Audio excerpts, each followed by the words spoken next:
Hello મિત્રો, સ્વાગત છે તમારું આપણી યુટ્યુબ ચેનલ ગુજરાત એક્ઝામ ગુરુમાં। તો તમારે પણ બેન્કિંગ જોબ્સ કરવી છે, બેંકમાં જોબ કરવી છે તો આજની આ વિડીયો અને આ ભરતી તમારા માટે જ છે મિત્રો। તો વાત કરીએ ભરતી વિશે તો બેંક ઓફ બરોડાની આ ભરતી રહેવાની છે, જે માત્ર ને માત્ર 8 પાસ ઉપર રહેવાની છે।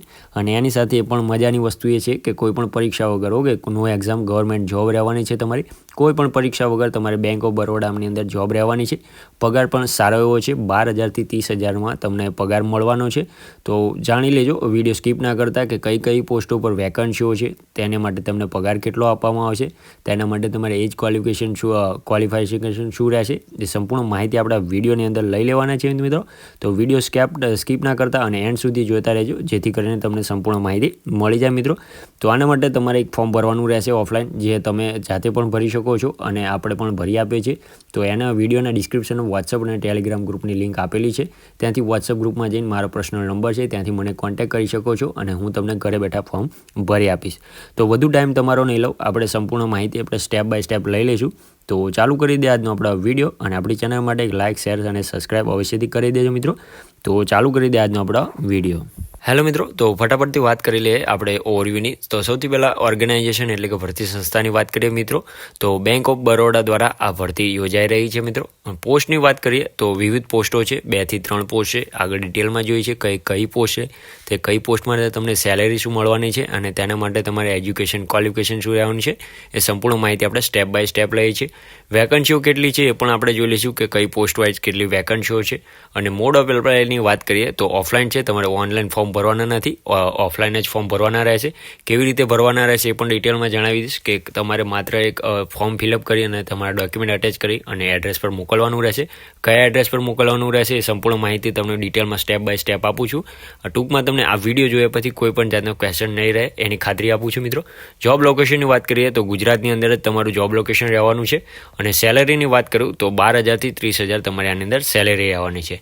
તો કઈ પોસ્ટો છે એની સૌથી પહેલાં જાણ કરી લઈએ। એજ્યુકેશન ક્વોલિફિકેશન તમારું એના માટે શું રહેશે, તો પહેલી પોસ્ટ છે આપણી ઇન હાઉસ ફેકલ્ટી તરીકેની તમારી પોસ્ટ રહેવાની છે મિત્રો। તો જેની અંદર ગ્રેજ્યુએશન અને પોસ્ટ ગ્રેજ્યુએશન કરેલું હશે તો પણ તમે આ બંનેમાંથી એપ્લાય કરી શકો છો। તેની અંદર વાત કરીએ સેલેરીને તો 30,000 તમારે આના માટે સેલેરી રહેવાની છે મિત્રો। અને બીજી આપણી જે પોસ્ટ છે વોચમેન કમ ગાર્ડનર તરીકેની, તેની અંદર માત્ર ને માત્ર તમે 7 પાસ કરેલું હશે તો પણ તમે એપ્લાય કરી શકો છો। અને સેલેરીની વાત કરીએ તો 12,000 તમારે આની અંદર સેલેરી રહેવાની છે। તો આ જે બંને પોસ્ટ છે કાયમી ભરતી રહેવાની છે, કરાર આધારિત નથી, એટલે કાયમી તમારી આ ભરતી રહેવાની છે। ખૂબ જ સારી એવી ભરતી છે। એજ લિમિટેશનની વાત કરી લઈએ કે શું રહેવાનું છે, તો મિનિમમ 22 વર્ષ માગેલા છે અને મેક્સિમમ 40 વર્ષ માગેલા છે। તો 22 વર્ષથી 40 વર્ષ સુધી તમે આની અંદર એપ્લાય કરી શકો છો મિત્રો। તો ડિટેલમાં વેકન્સી જોઈ લઈએ કેટલી વેકન્સીઓ છે। તો ઇન હાઉસ ફેકલ્ટી છે એની અંદર 1 વેકન્સી ખાલી છે, તથા વોચમેન કમ ગાર્ડનની અંદર પણ 1 વેકન્સી ખાલી છે મિત્રો। તો આગળ વાત કરીએ, વિડીયોમાં આગળ વધીએ। એપ્લિકેશન ફી શું રહેવાની છે તમારી, તો general, EWS, OBC, SC, ST કોઈ પણ કેટેગરીમાંથી હોય તમારે કોઈ પણ જાતનું ચલણ કે કોઈ પણ જાતની ફી ભરવાની નથી, તદ્દન ફ્રી રહેવાનું છે। માત્ર ને માત્ર તમારા જે શું કહેવાય ડોક્યુમેન્ટ મોકલવાના છે એ તમારે રહેવાનું છે। ઇમ્પોર્ટન્ટ ડેટ જોઈ લઈએ, લાસ્ટ ડેટ કઈ છે પણ આપણે જોઈ લઈએ। તો નોટિફિકેશન રિલીઝ ક્યારે થયું છે મિત્રો, તો 3 ઓગસ્ટ 2025થી નોટિફિકેશન રિલીઝ થઈ ગયું છે અને ત્યારથી ફોર્મ ભરવાના સ્ટાર્ટ પણ થઈ ગયા છે। લાસ્ટ ડેટની વાત કરીએ મિત્રો તો 22 ઓગસ્ટ સુધી તમારી લાસ્ટ ડેટ છે। તો 22 ઓગસ્ટ 2025 સુધી તમારે ત્યાં ફોર્મ પહોંચાડી દેવાના રહેવાના છે મિત્રો। એ પણ જણાવી દો, સ્પીડ પોસ્ટ અથવા તો આરપેડ માધ્યમથી જ તમારા ફોર્મ ભરાશે। તમે ત્યાં રૂબરૂ મૂકવા જશો તો તમને એક્સેપ્ટ નહીં કરે, એટલે સ્પીડ પોસ્ટ અને આરપેડ માધ્યમ ફરજિયાત રહેવાનું છે મિત્રો। તો સૌથી વધુ અને સમજવા જેવી વસ્તુ છે સિલેક્શન પ્રોસેસ તમારું કઈ રીતે જવાનું છે, શાંતિથી સાંભળજો, ના સમજાય તો પાછળ કરી રિવાઇન્ડ કરી અને ફરીવાર સાંભળજો મિત્રો। તો નો એક્ઝામ ડાયરેક્ટ સિલેક્શન રહેવાનું છે, આપણે પહેલાં થંબનેલમાં જણાવ્યું છે, તમારી કોઈ પણ જાતની પરીક્ષાની અંદર લેવાની નથી। તમારા માત્ર ને માત્ર તમારા જે ડોક્યુમેન્ટ છે 22 ઓગસ્ટ 2025 સુધીમાં ત્યાં પહોંચતા કરવાના રહેવાના છે મિત્રો।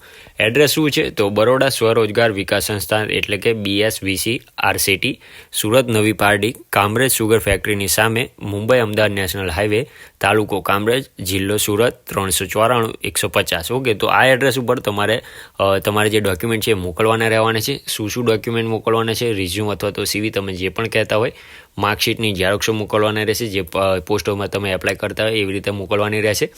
આધાર કાર્ડની ઝેરોક્ષ, બર્થ સર્ટિફિકેટ, આઈડેન્ટિટી માટે તમારે મોકલવાનું રહેશે. જો બર્થ સર્ટિફિકેટ ના હોય તો LC પણ તમે મૂકી શકો છો, તથા કાસ્ટ સર્ટિફિકેટ એટલે કે જાતિનો દાખલો જો તમારે લાગુ પડતો હોય તો એ પણ તમે આની અંદર મૂકી શકો છો મિત્રો. ઓકે, તો આ ફોર્મ ભરવામાં તમને ના ખબર પડે તો હું ઓલરેડી બધાના ફોર્મ ભરું છું. તો તમે આપણા વોટ્સઅપ ગ્રુપની લિંક અને ટેલિગ્રામની લિંક વિડીયોના ડિસ્ક્રિપ્શનમાં આપેલી છે, ત્યાંથી વોટ્સઅપમાં જઈ જોડાય અને મારો પર્સનલ નંબર છે ત્યાંથી મને કોન્ટેક્ટ કરી શકો છો.